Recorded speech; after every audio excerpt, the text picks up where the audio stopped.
So it's hard to believe it's been almost an entire calendar year, an entire trip around the sun since I've last done a Disappeared NASCAR Drivers video. I know, hard to believe, but I think this video, this story today is going to make up for that long wait in a big way.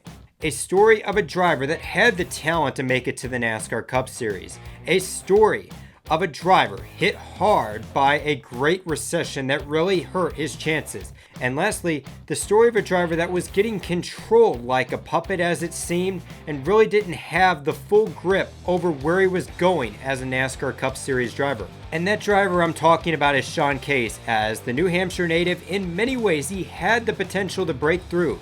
But at the end of the day, he became not only a disappeared NASCAR driver, but he became a large head-case by the time he fizzled out.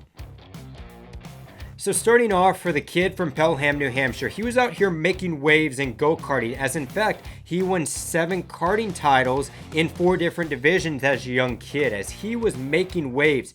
And it caught big notice, as when people were watching him race, they saw instinct that this guy could be something big. But really, Case didn't have a lot of ties, and that was something that would change on an airplane trip after a vacation, as Case, now legally of driving age in the US, boarded a plane back to New Hampshire with his parents and sister after spending some family time in Daytona. And on that flight, he struck up a conversation with his seatmate and just casually, just randomly to this stranger that he had just met, he decided to tell this guy his entire life story up from the good to the very, very bad. So just who was the guy that Head-Caisse was chatting up a storm with? That would be none other than Andy Cusack, someone with deep ties to NASCAR as the longtime owner of the 1/3 mile oval in Scarborough, Maine, known as the Beach Ridge Motor Speedway. I know a lot of these life-changing stories, they seem cliche, but right here, this airplane flight would indeed change Head-Caisse's life. As after that airplane trip, Andy Cusack and Head-Caisse kept in touch, and once officially Cusack was introduced to the Case family, it felt like Andy Cusack in a lot of ways became Case's uncle in everything, in every aspect except biologically. Because from there on, Cusack would start going to Case's races, he would start inviting him on snowmobile trips, and he would really act as his mentor and teacher as he was trying to climb up the NASCAR ladder. And with a lot of help from Cusack, he would eventually land a big gig on the NASCAR Busch Series North Tour. Driving for Barney McRae, it was a season filled with some growing pains, but by the end of the season, Case had put together a string of 3 straight top 10 finishes, including a top 5 finish in his very first trip to the Monster Mile. Now, something else that was good about Head-Caisse in his current position at the time was that he was a very respectful driver according to competitor Andy Santerre. He knew I was gonna pass him and he put his hand out the window to wave me by. He was very respectful to us veterans.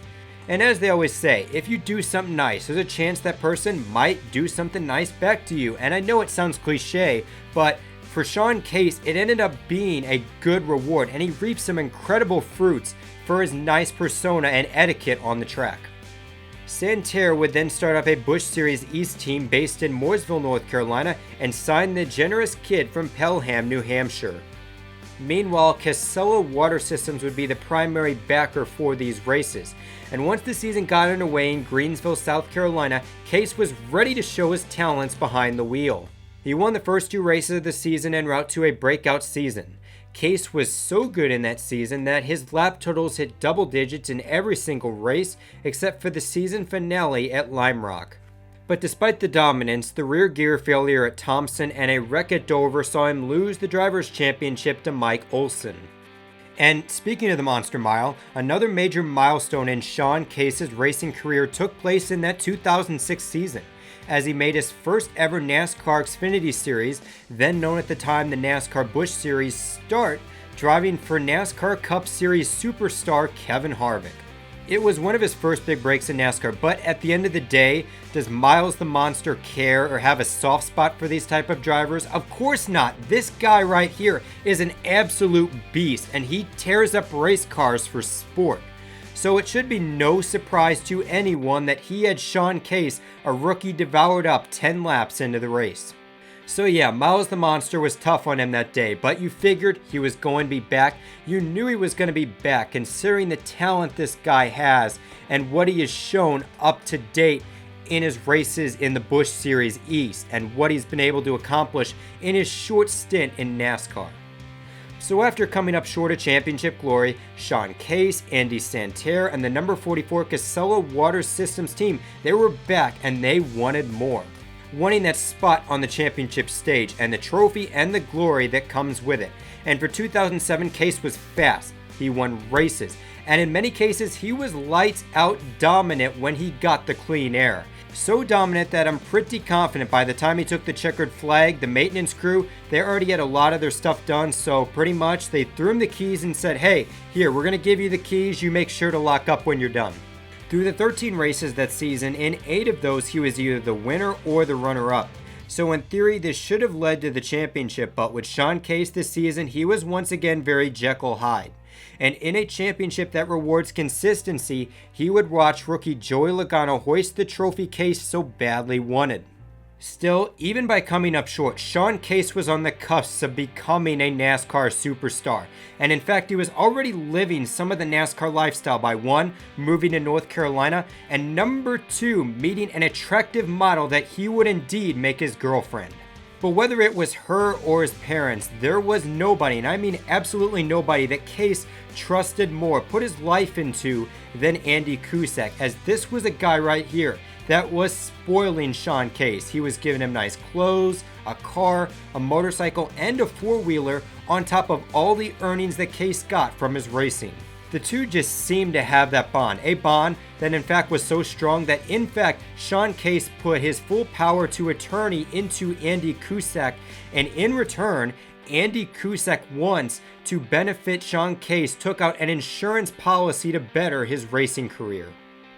So to set the picture, Sean Case was living a life of NASCAR luxury.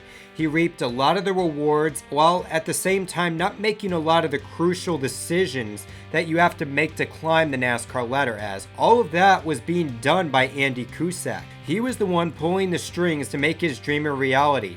And for Sean Case, in a lot of ways, he was living in Fantasyland. He was living in Disney World, seeing Mickey and riding the Splash Mountain, but in the end, reality, that is what would splash Sean Case in a big way for 2008.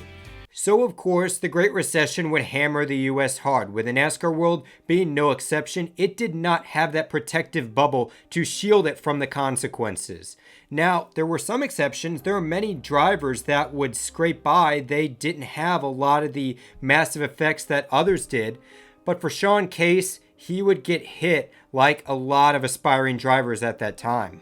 His deal with Casella fell through, and with just a handful of truck and ARCA starts that year, Case was down to his last dollars, and he told the Lowell Sun newspaper in Massachusetts about his 2008, as he described it as, "I really didn't have anything going." But even then, Case would get some incredibly competitive opportunities, one of which being the Germain Racing team in the NASCAR Truck Series. And obviously at that time, Germain Racing, they were very competitive. They had championship caliber drivers such as Ted Musgraves and Todd Bodine driving for the team, as these were guys that could contend and win races. And in that one start for Case, he definitely didn't have that winning pedigree, as he crashed out of the race, and by lap 44, the pit crew was liquidating his pit box. Now for 2009, Case would get some more starts, one of the most important coming in the now nationwide series, and a lot of people considered that this right here maybe could be his big break. Of course, it was Sean Case, so the car was unsponsored. However, it wasn't just any unsponsored car out of somebody's garage. And it wasn't just any car for Richard Childress Racing. It was the very car, the very team that won the 2008 Nationwide Series Championship with Clint Bowyer the year prior. But like his previous stint with a championship caliber team, Case's briefcase of success remained empty, filled with nothing but a few pennies left over from the purchase of these rides. So for his final major hurrah in NASCAR, Case would make 5 starts for both RAB Racing and the Go Green Racing team. And as you can guess, these starts were nothing special, and in fact were very mediocre, and it's sometimes absolutely embarrassing.